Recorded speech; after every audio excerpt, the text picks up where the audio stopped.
Hello दोस्तों, मैं श्रुति आपका फिर से एक बार स्वागत करती हूँ आपके अपने चैनल पर जिसका नाम है लर्न मराठी इजीली। आज हम कुछ विराम चिन्ह यानी पंक्चुएशन मार्क्स देखने वाले हैं, तो चलिए शुरू करते हैं। सबसे पहला विराम चिन्ह है पूर्ण विराम।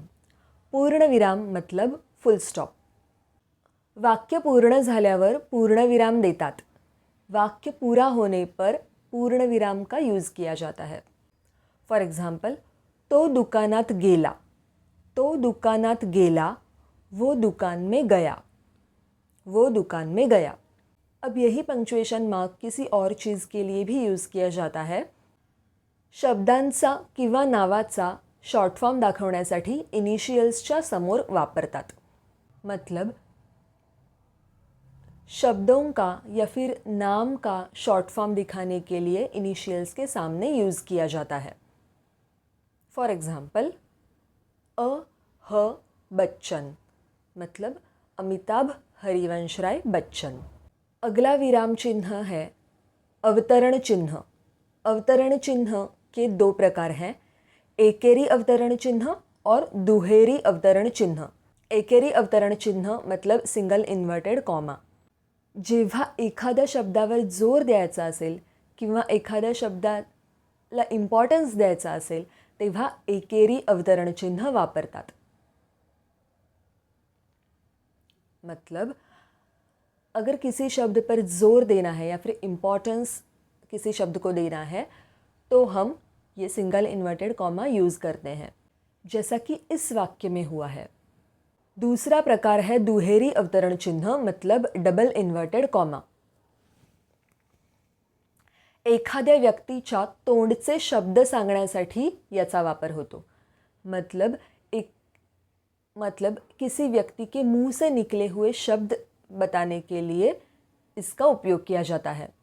फॉर एग्जाम्पल, श्रुती म्हणाली, चला आपण मराठी शिकूया।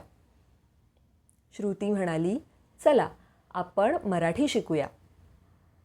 मतलब श्रुति ने कहा, चलो हम मराठी सीखते हैं। अगला विराम चिन्ह है स्वल्प विराम। स्वल्प विराम मतलब कॉमा। एकाच प्रकारचे शब्द लागोपाठ आले तर त्या प्रत्येक शब्दानंतर स्वल्प विराम देतात। एक ही टाइप के शब्द बैक टू बैक आए तो हर एक शब्द के आगे कॉमा यूज़ करते हैं, स्वल्प विराम यूज़ करते हैं। और हाँ, उस हर एक शब्द के बाद हमें थोड़ी देर रुकना होता है। फॉर एग्जाम्पल, लाल, हिरवा, पिवळा, निळा। लाल, हरा, पीला, नीला। संबोधन दाखवताना अवतरण चिन्ह पूर्वी किंवा नंतर स्वल्पविराम देतात। संबोधन दिखाने के लिए अवतरण चिन्ह के पहले या फिर बाद में स्वल्पविराम देते हैं। फॉर एग्जाम्पल, जया म्हणाली, छाया शाळेत जा। फॉर एग्जाम्पल, जया म्हणाली, छाया शाळेत जा। अब इसमें अवतरण चिन्ह के पहले स्वल्पविराम यूज़ किया है। अब यही वाक्य हम दूसरी तरह से बोल सकते हैं, छाया शाळेत जा, जया म्हणाली। छाया शाळेत जा, जया म्हणाली। मतलब छाया स्कूल में जाओ, जया ने कहा। वाक्य बोलताना मध्ये थोडा वेळ थांबलो तर स्वल्पविराम देतात। वाक्य बोलताना मध्ये थोड़ा वेळ थांबलो तर स्वल्पविराम देतात, जैसा कि मैंने इस वाक्य में किया है। वाक्य बोलते हुए बीच में थोड़ी देर रुके तो स्वल्पविराम देते हैं। वाक्य बोलते हुए बीच में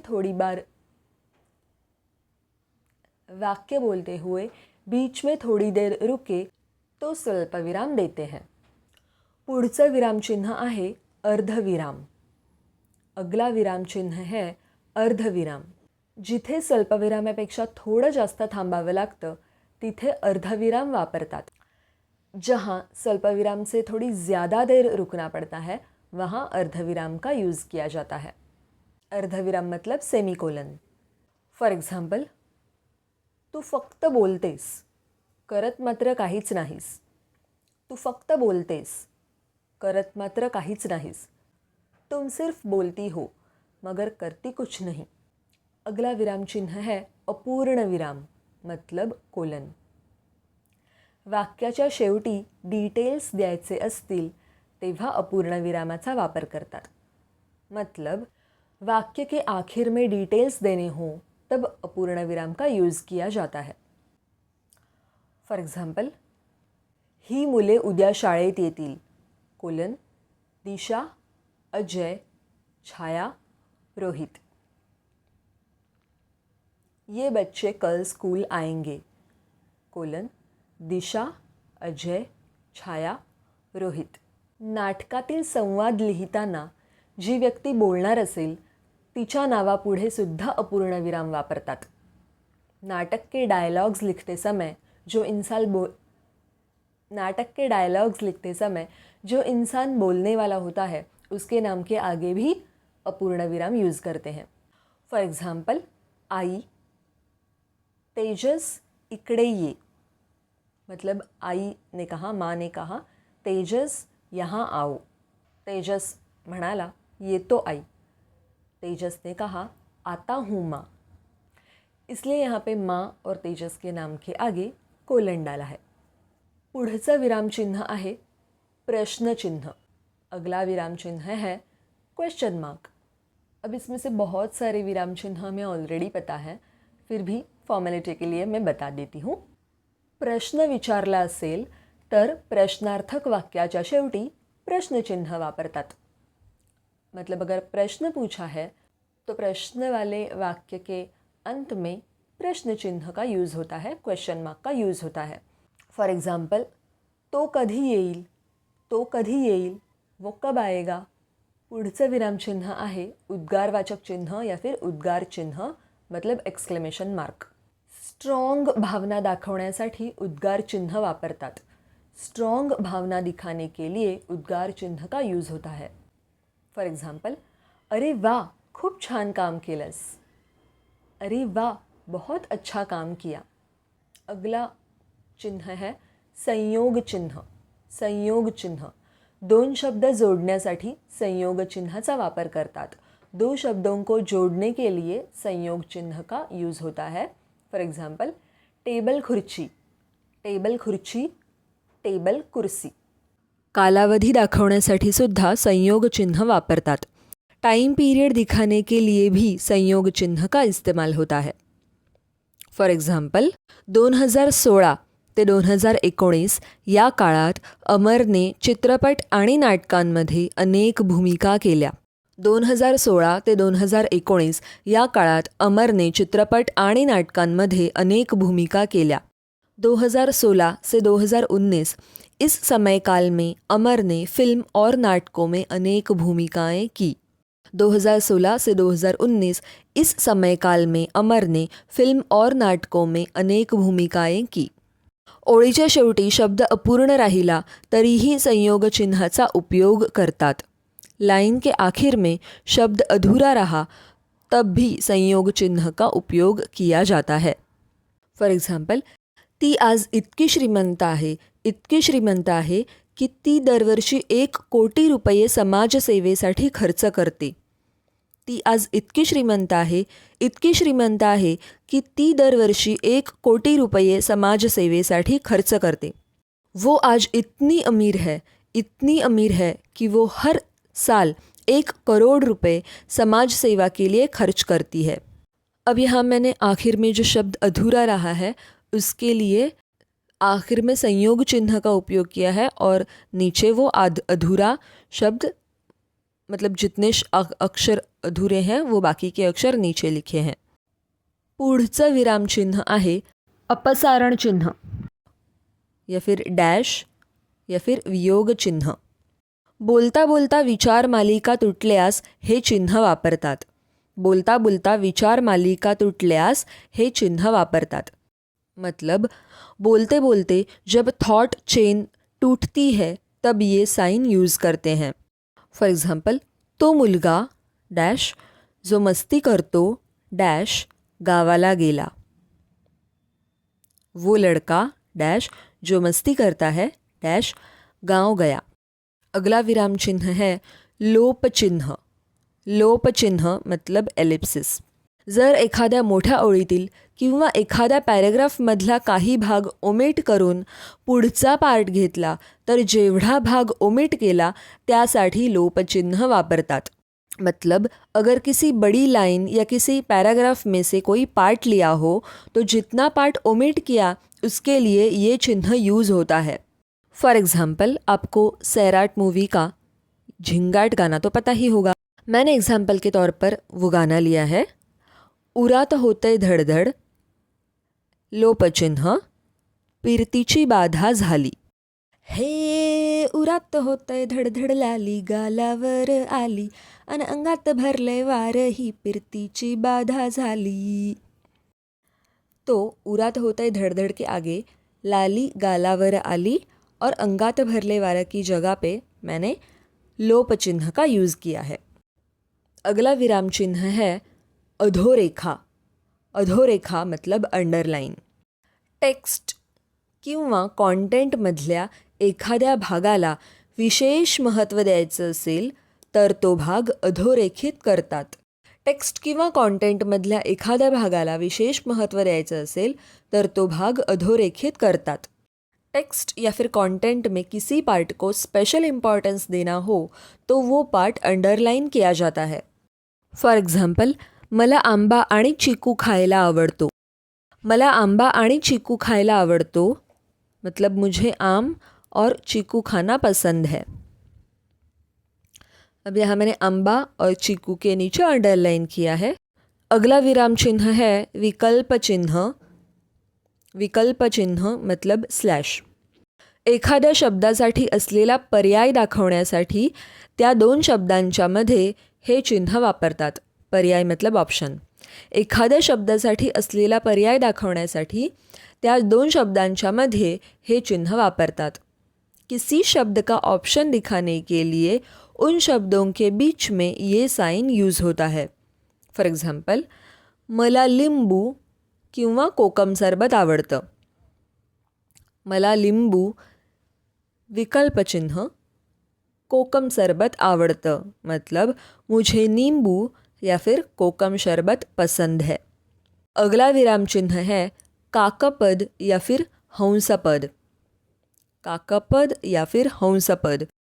जर वाक्य लिहिताना एखादा शब्द लिहायचा राहिला असेल तर ज्या शब्दानंतर तो शब्द लिहायला हवा त्या शब्दानंतर हे चिन्ह देऊन त्याच्यावर शब्द लिहावा. जर वाक्य लिहिताना एखादा शब्द लिहायचा राहिला असेल मतलब अगर वाक्य लिखते समय कोई शब्द लिखना भूल गए तर ज्या शब्दानंतर तो शब्द लिहायला हवा तब जिस शब्द के बाद वो शब्द लिखना चाहिए था त्या शब्दानंतर मतलब उस शब्द के बाद हे चिन्ह देऊन मतलब ये चिन्ह देकर त्याच्यावर शब्द लिहावा. उसके ऊपर शब्द लिखना होता है. फॉर एग्जाम्पल, तू मला म्हणाली होतीस की तू माझ्यासोबत येशील. तू मला म्हणाली होतीस की तू माझ्यासोबत येशील. अब यहाँ मैंने म्हणाली मैं लिखना भूल गई थी इसलिए मैंने म्हणाली ये शब्द मला और होतीस के ऊपर लिखा है और मैंने उसके लिए काकपद और हंसपद का इस्तेमाल किया है. इसका मतलब है, इस वाक्य का मतलब है तुमने मुझे कहा था कि तुम मेरे साथ आओगी. अगला विराम चिन्ह है यथोपरि चिन्ह. यथोपरि चिन्ह. वरच्या ओळीतील काही टेक्स्ट खालच्या ओळीतही असेल आणि तो पुन्हा लिहायचा नसेल तर त्या जागी हे चिन्ह वापरतात. मतलब अगर ऊपर की लाइन में से कोई टेक्स्ट नीचे वाली लाइन में भी है और वो फिर से नहीं लिखना है तो उसकी जगह ये साइन यूज़ करते हैं. For example, Hamlet Shakespeare. Hamlet Shakespeare. Romeo end Juliet और यथोपरि चिन्ह. अब यहाँ मुझे शेक्सपियर के प्लेज़ के नाम मैंने लिखे हैं तो रोमियो एंड जूलियट के आगे भी शेक्सपियर लिखना चाहिए लेकिन शेक्सपियर मुझे फिर से नहीं लिखना है, टाइम बचाना है तो उसके लिए मैंने यथोपरि चिन्ह यूज़ किया. इसका मतलब है सेम एज अबव. अगला विराम चिन्ह है कंस। अगला विराम चिन्ह है कंस मतलब ब्रॅकेट। यूजुअली 3 प्रकारचे कंस वापरले जातात। यूजुअली 3 प्रकार के ब्रैकेट्स यूज़ किए जाते हैं। गोल कंस, चौकोनी कंस, महिरपी कंस। गोल कंस, चौकोनी कंस, महिरपी कंस। फर्स्ट ब्रॅकेट का टाइप देखते हैं, गोल कंस। जर वाक्यात एकच कंस असेल, मतलब एक ही ब्रॅकेट है वाक्य में, तर गोल कंस वापरतात। जब वाक्य में एक ही ब्रैकेट होता है तब गोल वाला ब्रैकेट यूज़ होता है, जो बहुत कॉमन है। फॉर एग्जाम्पल, ते पूरग्रस्त और ब्रॅकेट में पुरामुळे नुकसान झालेले लोक आहेत। पूरग्रस्त मतलब पुरामुळे नुकसान झालेले लोक, मतलब बाढ़ग्रस्त, जिनका बाढ़ में नुकसान हुआ है। चौकोनी कंस, चौकोनी कंस मतलब स्क्वायर ब्रैकेट। पहले स्क्वायर ब्रैकेट, उसके बाद हैमलेट, फिर गोल कंस, Shakespeare, comma Gidhade in bracket Vijay Tendulkar, comma Andha Yug in bracket doctor Dharmveer Bharati, और स्क्वायर ब्रैकेट कंप्लीट। अब आपको आइडिया आया होगा कि स्क्वायर ब्रैकेट कब यूज़ करते हैं। स्क्वायर ब्रैकेट में मैंने नाटकों के नाम लिखे हैं और गोल वाले ब्रैकेट में उन नाटकों को जिन्होंने लिखा है उनके नाम लिखे हैं। अगला टाइप है महिरपी कंस। ये बहुत कम यूज़ किया जाता है, हा खूप कमी वापरला जातो। फॉर एक्झाम्पल, प्रश्नचिन्ह, पूर्णविराम, अर्धविराम ही मराठीतील विरामचिन्हे आहेत। प्रश्नचिन्ह, पूर्णविराम, अर्धविराम ही मराठीतील विरामचिन्हे आहेत। मतलब प्रश्नचिन्ह, पूर्णविराम, अर्धविराम ये मराठी में से कुछ विराम चिन्ह हैं। अब यहाँ प्रश्न चिन्ह, पूर्णविराम और अर्धविराम को मैंने महिरपी कंस यूज़ किया है। तो ये थे मराठी में यूज़ होने वाले विराम चिन्ह। अगर आपका वीडियो यूज़फुल लगा हो, हेल्पफुल लगा हो, तो प्लीज़ चैनल को सब्सक्राइब कीजिए और बेल आइकन दबाइए। आप मुझे इंस्टाग्राम पर भी फॉलो कर सकते हैं। मेरा इंस्टाग्राम हैंडल है लर्न मराठी ईजीली। वहाँ पर मैं हर रोज़ कुछ ना कुछ पोस्ट करती रहती हूँ।